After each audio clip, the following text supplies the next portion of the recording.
In 1835, Sam Wyckoff arrived from the North Carolina and changed the spelling of his name from the Dutch Wyckoff. He was known as a carpenter and cabinet maker.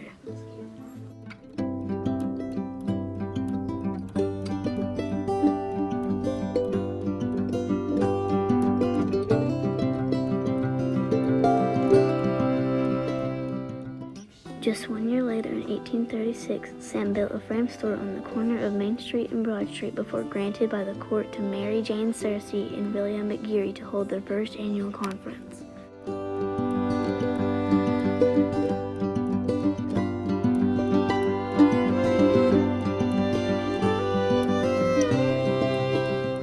1866, William's son, Marcus Aurelius Catherine Wyckoff, married Catherine McGeary. She later inherited from her parents all the lots facing Main Street except Lot 10.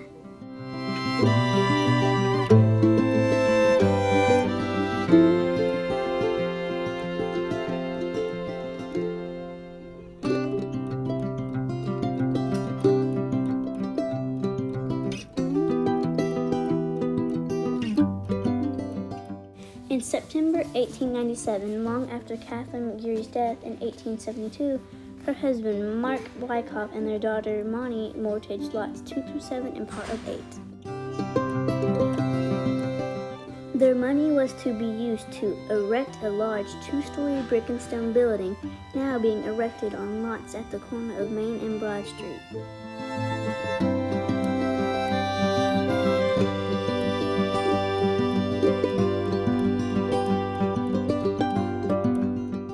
Mark died just a year later, leaving his daughter Monty the buildings on Main Street. The prominent new buildings was thereafter known as one of the Maxfield Buildings.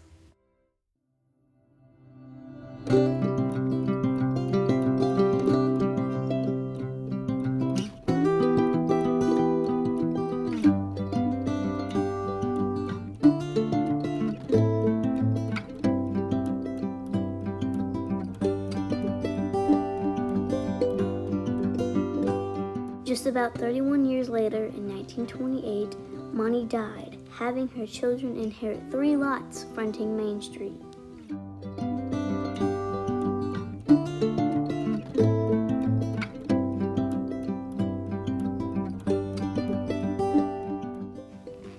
In 1929, just a year later, they leased their prominent corner buildings to Sterling Stores.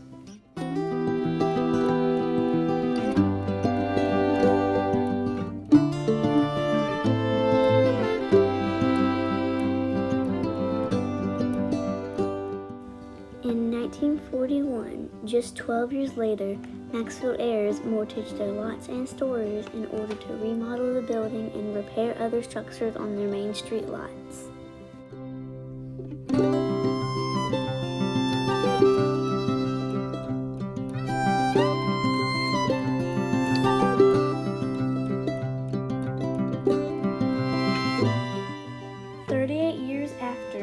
In 1979, 3 vice presidents of Sterling Stores Co. died in a plane crash near Bocas Grove, Arkansas.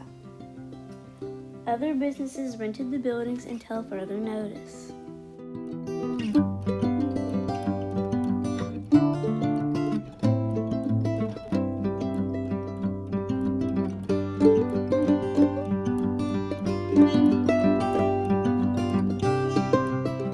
After 4 years of the dreadful death of the 3 vice presidents in 1979, Sterling Company then shut down in 1983.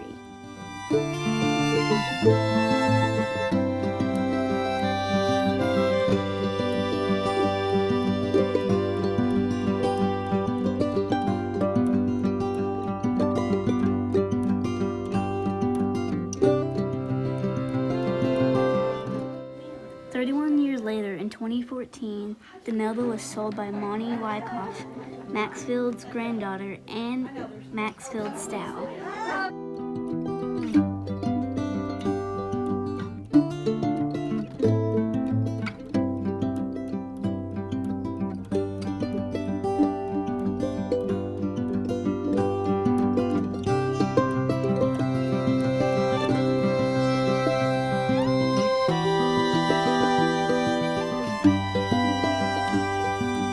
Bye.